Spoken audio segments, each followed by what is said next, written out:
Enchanté de vous retrouver sur One Way Télévision. Mesdames et messieurs, bonjour et bienvenue dans votre émission Exprimons-nous, tribune de réflexion et débat citoyen que nous recevons aujourd'hui Monsieur Michel Kassongo, le leader de Kimbantieke, à qui j'ai dit bonjour Monsieur Michel. Bonjour Ndeko Mopandisango. Bonne santé. Oui, ça va.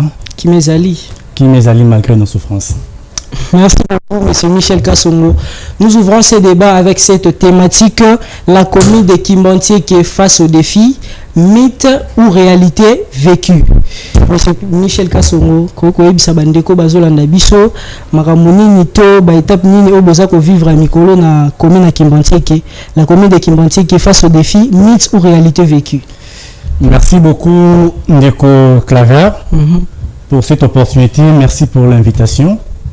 Je vais d'abord me présenter. Je suis Michel Kassongo, jeune leader de la commune de Kimbantieke. Je suis le secrétaire général adjoint des jeunes leaders de Kinshasa, où ils allaient coordonner par le cordon Chris Yungu, c'est lui le coordonnateur national. Je suis également le coordonnateur national, il y a Fondation Namoko, qui est FOVO, la fondation des œuvres des opprimés, ou encore la voix des opprimés, s'il faut que j'arrête. Et ça y déjà combien de mots là? Bon, nous sommes en train de préparer des choses possibles pour que tout lancement officiel Nango et que ça dans le mois de mai. Donc d'ici les 24 mai, nous allons faire le lancement officiel de la Fondation Nabiso. Merci beaucoup. Ndeko Clever, il y a une question, c'est qu'un pénal s'est excusé devant les téléspectateurs. C'était prévu tout dans l'émission à 11h juste. Mais vu qu'il y a des Kimbantieke qui souffrent chez Zamakas, j'ai quitté la maison aujourd'hui à 7h pour arriver ici à Héros aux Ali. Imaginez un peu, moi j'habite Kibunda Collège. J'ai quitté là-bas pour arriver dans l'endroit prendre déco. J'ai fait comme ça, dans l'année Kwami. Alors, Koko Maawa, les cas quartier 1, arrivé dans des bonhommes, Tito Tomaboui, vraiment c'est souffrant. Alors, je lance un appel à l'autorité Nabiso, battre la communauté de nous, les habitants de Kimbantieke, nous devons souffrir. Parce qu'une personne qui habite Kibunda Collège arrive ici en ville, mais c'est tout un problème. Si tu n'as pas 20 000 francs de transport comme à leur-retour, c'est que vous pouvez vivre. 20 000 francs. Je dis si tu n'as pas 20 000 francs. Aller-retour, Kimbantieke et Gombe. Je parle bien de Kimbantieke et Kibunda Collège. Pour arriver à Gombe, aller comme retour 20 000 francs, c'est peu. Imaginez un peu les jeunes, les jeunes qui souffrent. Donc, les jeunes coopérants, peut-être ils gagnent plus ou moins 10 000 francs la journée, mais ils viennent chercher ici à la Gombe. Donc, on doit combien et puis à foutre à combien aller comme retour. Donc, c'est regrettant et puis tout aussi à l'autorité battre la bisson. Beaucoup vraiment nous souffrons. Donc, vous venez de me demander ce qui défie la bisson, n'a qui pensé que ça mythe, puis ça réalité. Vous savez, nous les habitants de Kimbantieke, Ndeko Clever, je vous dis, aucun habitant, il y a Kimbantieke hors de nous. Vous savez pourquoi? Pourquoi? Parce que dans Kimbantieke nous-mêmes, tout ça déjà stage à nous faire. Ndeko Clever, je vous dis une chose vraie, parce que nous vivons que l'enfer à Kimbantieke. Expliquez, détail. Si je dis que Kimbantieke est au Kendelo Laté et puis nous vivons Loufelou, c'est parce que pas si nous tout, il faut moi on a Loufelou, nous tout le monde a un derrière Kimbantieke. Tout ça va pas se belé tout au long de l'émission tout au lobelango. Parce que tout le va passer la route, tout le lobelango, tout le ba érosion, hein? Donc souffrance, il y a l'électricité, il y a maille et l'insécurité. Vraiment c'est une réalité dont biso to vivre dans kati ya Kimbantieke. En tout cas, ils ont passé ma casse au cabinet pour le Bamaramba Boy Penza. Et bon, pour la banzela, kuna ils ont normal, banzela, n'y a normal. Ndeko Clever, je vais un peu éclaircir certaines choses ou peut-être autorité Nabiso, soit Bosana ou encore éviter. La commune de Kimbantieke, c'est la 4e commune la plus grande parmi les 24 communes de la ville province de Kinshasa. Et puis, elle est la commune la plus peuplée. Donc, on a 24 communes de la ville de Kinshasa, na Kimbantieke, Tozali et Belé, qu'on a la commune tout. Mais la commune de Kimbantieke, ils ont 3 routes. Tu as la route Mokali, tu as la route Nzoko, et puis tu as la route, il y a 2e République. Je ne sais pas si vous avez déjà. Et là, les autres sont qui m'ont que Nanjuli. Oui, qu'est-ce que la cimetière qui m'ont fait. Alors, parmi tous ces trois routes là de Clever, à ta route numéroté, ils ont malamu. D'abord, tout banda na route Nzoko. El Bosso. Parce qu'ils ont un mikondo, sur la route à aéroport, aux zones à centre-ville. Quand on entre à la route Nzoko, tina souka, ils ont route qui est tina, comment encore, avec Nango, na bossa ni côté, mais je vais encore me rappeler, il y a tina Bikoukou, voilà. Route Nzoko, tina Bikoukou, mais route wana est bandit kaka na Prince ya boulevard Lumumba. Au total, il y a 2, 3, 4 mètres. Zélé baby no. Maboukana na maboukana. Lala. Donc, Mituka, bah trop parce que les gens qui m'ont dit que tu vas na pousse un des Clever. Oh. Ouais. Na poussou. Na bito tu vas na pousse. Na ba poussou comment? C'est-à-dire pousse né zoya. Les zibu na arrêt de bus et quel autre type que bokende. Oh avec un ba trois pinés qui est ba trois pinés oh mais ba fulu pas mindele. Oh. Mais quand l'enfer c'est qui m'ont fait qui. Oh. Donc Mituka ba fulu na poto. Na Congo ekomi ko mema bana. Nego Clever poto ke musika. Poto ke musika. Kaka na lufu awa. La KC qui wana eza pour être transporté car biloko. Mais ici il marabiso. Et puis so c'est la fier au Tikali. Oh. Wana j'ai parlé d'abord na route ya Liboso. Ya Nzoko. Autant que 2 3 4 mètres mabuka na. Donc route ezati. Nzela ya kokufa. Ba autorité sans oublier que le président de l'Assemblée provinciale a vu la Kinshasa. Alors il y a Kimbanseki, son église. Ils ont la route Nzoko. Et devant son église, Nzela Eta Yamawa. Est-ce qu'il y a comme un peu à côté de pasteur, n'a habité. Et les églises naïe. Ce qu'il y a ou pas, je ne sais pas parce que moi je ne prie pas dans son église. Mais na personne référence parce que il y a qui me pensait que OK ouais d'abord il y a le bosso Neko Clever il y a mis à l'écoute c'est pour vous montrer que non l'enfer c'est nous qui me pensait que oh là là route mokali ko banda entrer dans ya Pascal si comme on a ngamba prendre les athées sans oublier que il y a des gens oh baba na Kibunda collège kuna beba la pharmacie ndeko aller comme retour pousse na pousse ah oui c'est comme moi Pascal si on ngamba pas automatara pousse sans oublier que ezapé na ba ya sike fongwami arrêt libulu et libulu et là on veut donc ebande ko exister ti ba mo bokami libulu pour moi to lani to lamuki petit à petit nzele zobeba pas et créer libulu. Libulu aujourd'hui biso to benga rivière Mokali. Rivière Mokali eza susu o to tangi na be colté. Et comment il y a prince ya route Mokali. C'est fort. Et puis mabulu là eza ko se multiplier. Et bandaki moko mibale misatu. Musu peza ko créer na ngambo apo wana. Ndeko Clever, na émission ya koya na koya la dimanche. Puis je vais vous montrer. Nous à Kimbanti que nous allons vivre pas si. Nous allons faire. Je répète bien mes mots et puis je les pèse. Aucun habitant qui m'entend que nous faisons. Parce que nous-mêmes ici à Kimbanti, nous devons l'enfer. Et pour citer, nous aussi l'autorité à Kimbanti. Mais quand Clever, avant la Komawana, il faut d'abord que je parle encore de la troisième route. Parce que c'est une commune où il y a contenu beaucoup d'habitants, mais tu as la route Misatu. Et puis tous les trois routes là, Misatu. Et c'est au fois, j'ai donc parlé de la troisième route. Tout à fait. Mais Clever, troisième route, ils ont relié commune à Kimbanti. Na commune Angile. Yangonde ekeiti na cimetière à Kimbanteki. Et ceux qui en a, même monter Tikuna, il y a aussi des gens qui vivent là-bas, mais Barakanzelati. Et puis troisième route, ils ont les Boulumoko et Salami quelque part. Et puis et Salama déjà, et ça n'est plus dans Bambou les Belé. Les Boulouana, Bamoto et Kouya Kande Kokoya.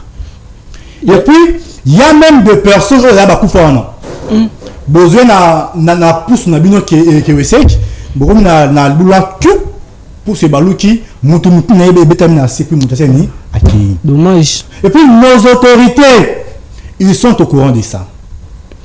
Est-ce que bayakato bayakati mais bayakati na mutotangi ya président ya provincial wana utangi pe église na eza ba côté na mayakati na route Nzoko peut-être que dans l'église, c'est les pasteurs, non, j'ai été, mais n'a pas un exemple. Mais ça, Parce que je ne suis pas venu ici pour toucher sa vie privée. Mais ça, c'est mais ça sonne quand même pour l'église na yo za na commune moko boy. Ozana ba ndimi bazana ba commune par-ci par-là, ils ont mutu musu ça va dans la commune na binoté. Mais tant que zoya église akuti ba biloko moko bon, est-ce que ça kitoko? Ba yi politique na biso ya lelo, o bazana ba poste minene, intérêt ou encore avantage pour la qui ba toni sande ba poche na bango. Biso to kufa, to bonga, to nyokwama, et tel yango bango te. Donc ils sont là seulement pour travailler pour na bango moko et non pour nous. Ndeko Clever vraiment participé pe mawa ya Chloé Sabino na Kimbanté que comment nous souffrons. Comment les biso babité Kimbanté que nous vivre en fer, nous vivre l'oufil.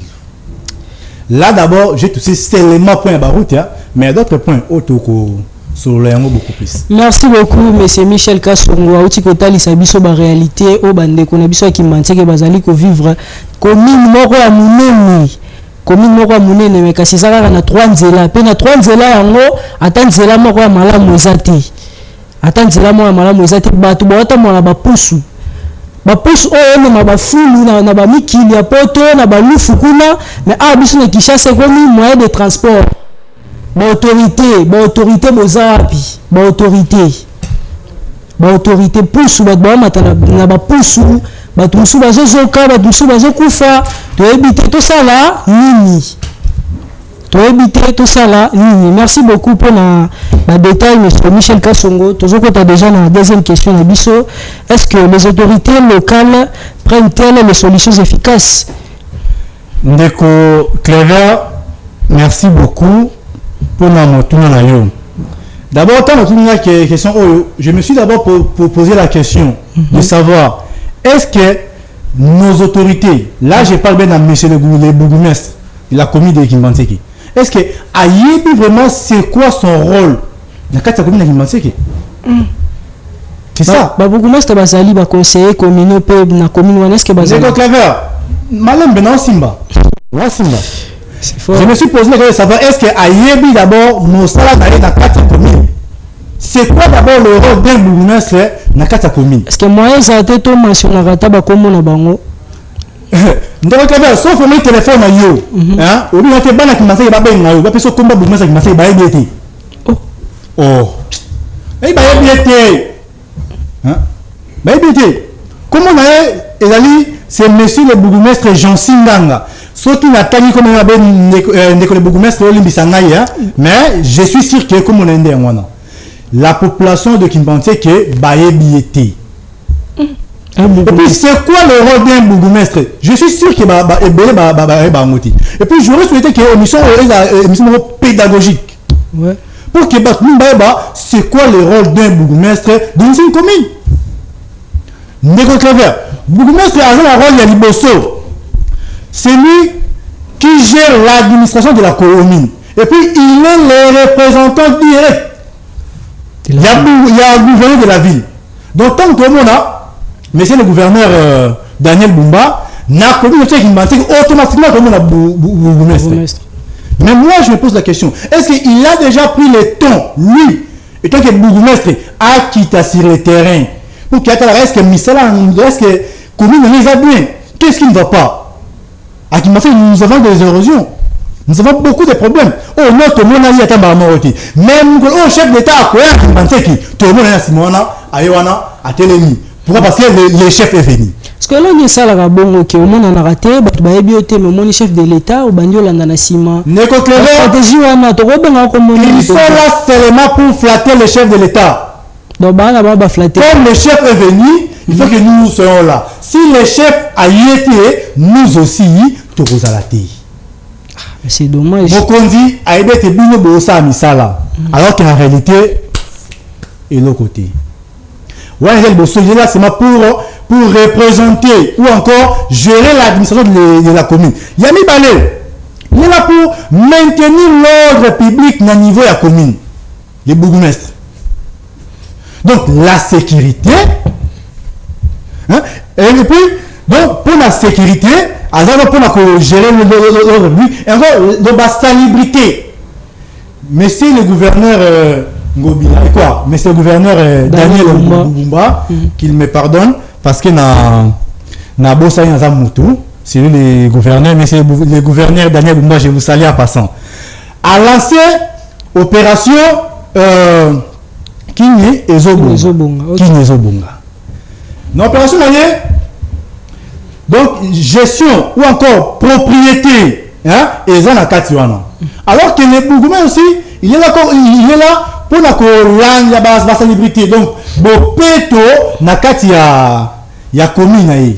Mais moi je me pose la question, lui qui est là pour maintenir l'ordre public, à la sécurité, à la propriété, est-ce que Cotonou il travaille bien en dépendance?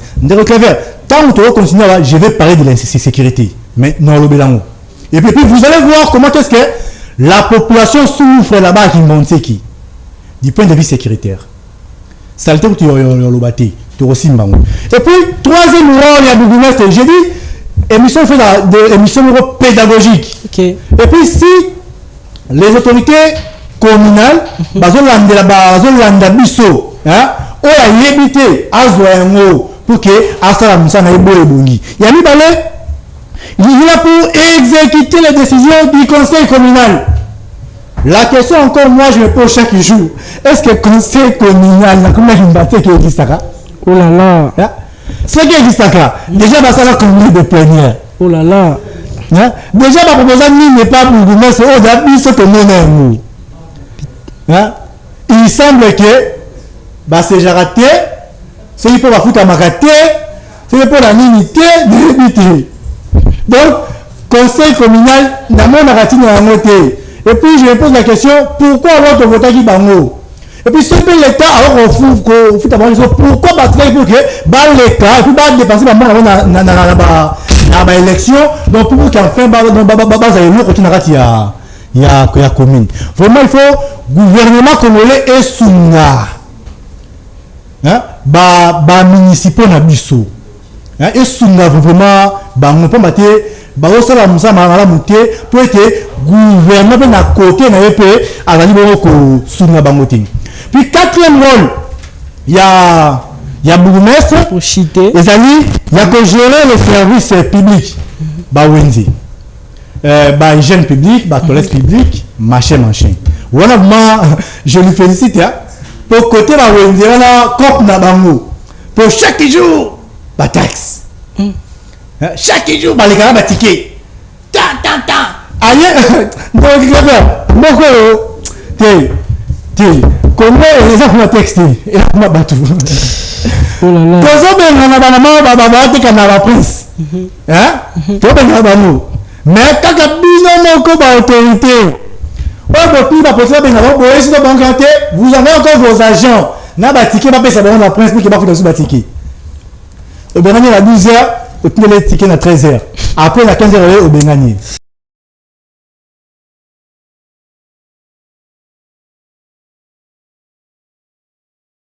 pour signer les actes administratifs. Les documents autour de la commune. On a besoin de vrais comptes. Mais la chose la plus grave, la commune, il y a une maison communale et belé. Comment on va chayer? Quand une personne a une commune, après il y a document. Donc on va appeler ce prix. Et ça fait autant. On a besoin d'autant. Pour que on s'en pas après il y a pourcentage et puis nous la population et puis quand on a document et pas inconnu il faut que nous approprier pour que on a procédure et puis nous aussi tout le c'est regrettant et puis sixième rôle il y a pour gérer les recettes il y a commune bambon ou à marché wana na ba toilette taxe la commune, c'est lui qui gère ça. Là, je ne touche pas sa gestion. Hein, parce que je l'ai appris qu'il n'y a qu'à commune entre les bourgmestres, n'a pas travaillé et si on du point de vue gestion. Là, moi, je ne touche pas. Mais on a le kaki. Et enfin, il est là pour développer la commune. Il a dit la soupe à bourgmestre. Est-ce que la route boulot n'a pas? Après ça, oh, Mais au marché 19h au Bonin, air tardif. 19h à Kimanté, air tardif. Ils a passé. Donc, ma Kimanté, il y a un clever. Niveau 3, quand j'ai la coulina, qui est au congé la policier. Oh. Pour coulina, attends, nous croisons, ah, ben, ma antolo. Oh, président, salam au petit naïf. So là, qui a fini, au leki. Mais policiers sont à allez venir sur la poche. Et puis la chose la plus grave, bah policier qui m'a dit que policier en ligne a quand même moi n'a parlé qui a quand même coulina. Parce que les gens qui a gagné coulina, bah on peut c'est l'autre.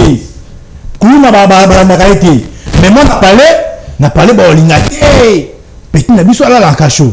Papa tout maman dans bobo bah t'es là boutique. Mais coulina OK naé angenga.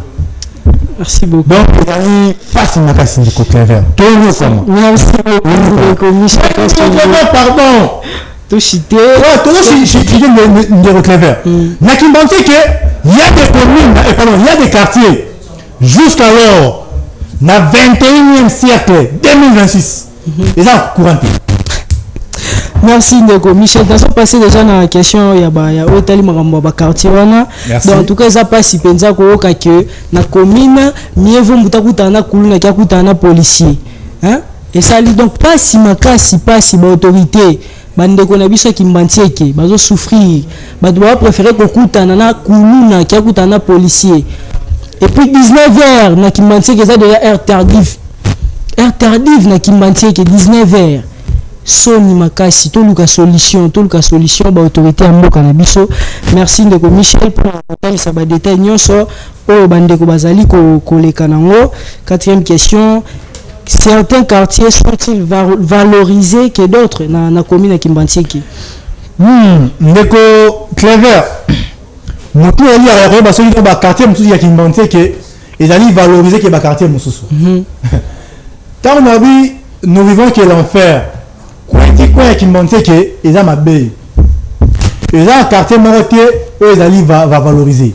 Ils ont un quartier moroté, eux ils vont ma lame pour le quartier tout ça. Biso tout au mieux quoi moi, tout souffrir. Donc on a pas si de clever. Donc parmi bah quartier tout qui monte qui, s'il faut aussi comment oh quartier oh mais à la raté. Il y a le quartier où Mara a raté la régime des autres. En fait, autant que Benagnon sont maïs, courant. Donc, la quartier Namazita. Le vivant, non, mais la quartier Namazita à Mikondo. 2026. Bazar la coucou, ou renté. 2026. Bazar la Maya régime des autres. Comment on va en vendre? Commune, kaka. Le quartier Namazita à Mikondo. Obatu Bazali. Oh. Parce que Bazala, quand les gens Bazala, puis Bazala, Rosala. Donc on a mal été dans la banine.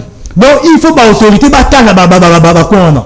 Faut battre pas si makai. Et puis commune le roi qui m'banté que ne ever. Et ça va quartier belé. Mais ça na trois terrains football. Et puis terrain de Koufa. Donc terrain jeunesse autorité à Congo. On va préparer jeunesse madame du point de vie sport qui est na football. Tous les intérêts sur Ambanza. Bakana ngote bazo tonga. Si lelo ils ont ça maté. Terrain matalata là et comment wenze ba jeune bobe ta balle après ba te kaka wana. Mais compétition beta wana. Merci l'honorable papa Akisia parce qu'il y a autant que boka monoazelu abongi seli bango mais ça wenzi terrain simple n'a pas même pas et tout dans la mamaï n'aime tes à terrain tout est à la ranini population est souffrir ndeko clever Chité ndeko Michel la télé c'est le temps donc il est déjà la dernière question Chité moi le canissement ya muke asuka to Chité déjà la dernière question ndeko clever le quand c'est ça que non ba autorité il y a ville province ya Kinshasa les bourgmestres ainsi que le gouvernement central. Là, normalement déjà maman Abisso, je dis que soumis parce que au pétrole na moi de la femme. Ils a moi na bango, na petite maman je dis soumis moi à pensant et j'ai pris aussi de l'occasion pour saluer madame l'inspectrice principale maman Fanny Chamala Libonzi. Donc je lui salue aussi. Je salue madame maman Véronique Chamala. Donc ce sont des femmes au Bunda pour ne pas que Kimbanti que ma mère va fouler nous a toujours l'icolo. Vraiment, na aussi na autorité na biso ba ba ko tala kaya Kimbanti ki. Basimba ba point haut automatique ils souffrir na. Ndeko Clever depuis Ndeko Félix, le président de la République nous quand tombe au Fachi béton à côté la pouvoir. Nous à Simba Kimbanti ki. Mais c'est sûr que avant maintenant ici là, alors ça biso ba grand bateau. Kimbanti est comme Allemagne, il y a Kinshasa. Merci beaucoup Michel. Tous ceux qui sont en Motuna et Souka, en tant que citoyen engagé, que demandez-vous aux autorités communales de Kimbanti pour améliorer la situation? Tout clôturer la question à Souka. Ndeko Clever, c'est sûr que on a eu juste ba Reddit, il y a déjà Touti Koloba. Demande et que non, il y a liboso du point de vue sécuritaire, ba autorité ba engagement comme il faut. Que les policiers ba ça la mission ba bo et boni pe na ndenge batangela déontologie policière na bango. Bon ça non seulement pour menacer la jeunesse, mais vite là pour que bon protéger jeunesse ou la population en général na biloko na bango. On a tout dit comme ça j'ai une infraction. Puis toi éviter une infraction il y a kanga jeune garçon on sait ba otambola. Tu éviter en gros. Donc bisokuna la Kimbanti que si quand des reclèves tout les gars dans la première pour na bêta bon mon quoi et comme problème. Et puis nous demandons encore aux autorités batala ba ka auto ko cité ba ka nzela ba ka mai il y a ba érosion puis il y a électricité. Surtout érosion aux apuna qui bon na collège. Batala ngo. Et puis nos députés ont voté qui tant bon est ko et puis je rappelle que moi aussi j'ai été candidat à niveau il y a législation il y a Kimbanti donc candidat des députés provinciaux voilà là qui si pliant derrière ceux qui Kimbanti et puis ça va venir tout ya ba motu mais l'autre Kimbanti ils a oisati pour nous na carte mutu na ngai na tsama pour Kimbanti mais malheureusement ba chercher sur ana ba keneka kolia ba mbongo pe ko vimisa mabongo mais biso todo souffrir donc quelles autorités batala le lenge kan nous souffrons pe ba trouver la solution possible afin que biso pe to CP là parce que Kimbanti to mika boy loko la to na Kinshasa te loko la président a biso te loko la gouverneur a biso te loko la coup de boulot ça n'a parlé même pas commune mais pardon Badi. Merci beaucoup Ndeko Michel Nengo répondre vraiment à l'invitation de Bisso et Nengo talisi biso ba détail nyonso o besoin ko vivre vraiment c'est ça ko leka kuna na commune ya Kimbanti ki to sali penza na esengo ya ko ka yango to senga na ba autorité ya Kimbanti ki balukela biso penza solution balukela biso solution na ba ndeko bazali ko vivre na commune ya Kimbanti ki banzela eza bien te courant eza bien te insécurité en tout cas ezoko sala penza kitoko te salutation na bino bo pesa ki déjà Ndeko Clever na bande il y a émission na biso et puis je suis sûr que dans les législatives ozo ya bana Kimbanti bo pesa ngai confiance pour que ngamona ke ko bunda pour na Kimbanti parce que ba o to tindi kuna ba sa elo côté donc naza déjà ko bongama j'ai fait déjà des pompages pour être na ke ko bunda pour na bango sur c'est le quoi to zana moi de la femme de reclaver ou permettre moment mukie na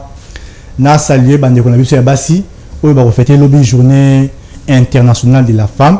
Là je ne peux pas quitter ces micros sans pour autant saluer ou encore souhaiter excellente journée internationale de la femme à madame Élisée Louvingila et à madame Merveille Kalonda et puis monsieur Orlika Bongo Tabita Maela Naomi Diasilwa na Marceline Chibango. Donc sans oublier na kochité pas ya Ndeko Nanga Moko ya Mwasi Esther Sosi. Merci Ndeko Clever. Merci.